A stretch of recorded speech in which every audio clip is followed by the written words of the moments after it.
अस्सलामुअलैकुम दोस्तों, आज के इस वीडियो में मैं बात करने वाला हूं हेडर फाइल के बारे में कि सी लैंग्वेज के अंदर हेडर फाइल क्या होती हैं और इसका क्या इस्तेमाल है। तो बगैर टाइम ज़ाया किए चलिए शुरू करते हैं। हेडर फाइल, मान लें कि हमने एक प्रोग्राम बनाया और उसमें कुछ फंक्शंस जो हैं ऐड किए। अब उन फंक्शंस का क्या काम है, वो फंक्शंस हमसे इनपुट लेते हैं और रिस्पॉन्स में हमें आउटपुट देते हैं। लेकिन जब हमने उन फंक्शंस को प्रोग्राम के अंदर ऐड किया तो वो किस तरह से ऐड किया था। हेडर फाइल क्या होती है? हेडर फाइल जो है फंक्शंस को कॉल करने के लिए इस्तेमाल की जाती है।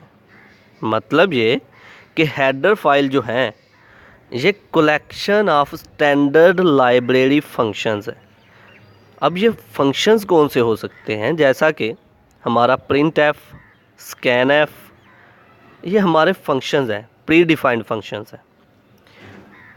अब क्या होता है कि जब हम मान लें कि हमने एक प्रोग्राम बनाया, उसमें हमने दो नंबर्स को ऐड करना है, डिवाइड करना है, सब्ट्रैक्ट करना है या मल्टीप्लाई करना है, तो उसके लिए भी एक फ़ंक्शन कॉल करना होगा हमें।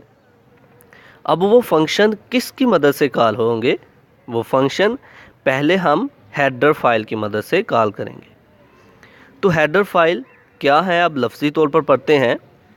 Header file are a collection of standard library function to perform different task. Header file जो है लाइब्रेरी फंक्शंस का मजमूआ है जो कि मुख्तलिफ काम, डिफरेंट काम परफॉर्म करने के लिए इस्तेमाल हो रहे हैं। There are many header file for different purposes. Different purpose के लिए डिफरेंट हेडर फाइल इस्तेमाल की जाती हैं, जैसा कि इनपुट आउटपुट ऑपरेशन के लिए stdio.h, conio.h और मैथमेटिकल ऑपरेशन के लिए math.h या फिर ग्राफिक्स के लिए graphic.h। तो डिफरेंट पर्पसेस के लिए डिफरेंट जो है हेडर फाइल्स का इस्तेमाल किया जाता है। Each header file contain different types of predefined function. हर एक हेडर फाइल जो है डिफरेंट टाइप ऑफ फंक्शंस के लिए इस्तेमाल होती हैं, उन पर मुश्तमिल होती हैं। जैसा कि math.h जो है मैथमेटिकल ऑपरेशंस के लिए परफॉर्म हो रही हैं, graphics.h जो है वो ग्राफिक्स के लिए इस्तेमाल हो रही हैं। Many header file can be included in one program. एक ही प्रोग्राम में हम डिफरेंट हेडर फाइल का इस्तेमाल कर सकते हैं। The extension of header file is .h। जो एक्सटेंशन है हेडर फाइल की वो .h है।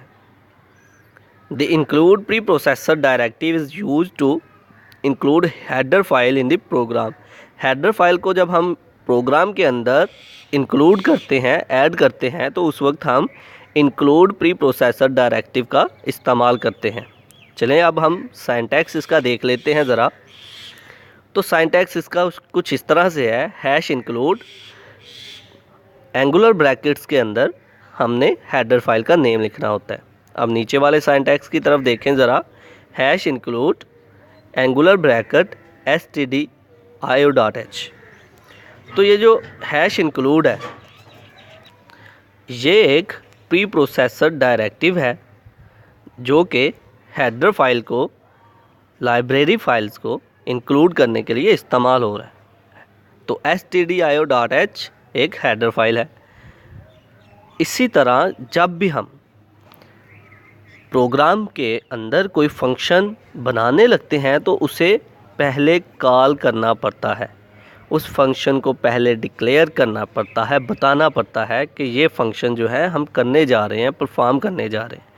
तो वो फंक्शन जो है हम इंक्लूड प्री प्रोसेसर डायरेक्टिव की मदद से, उसकी हेडर फाइल की मदद से उसे इंक्लूड करते हैं।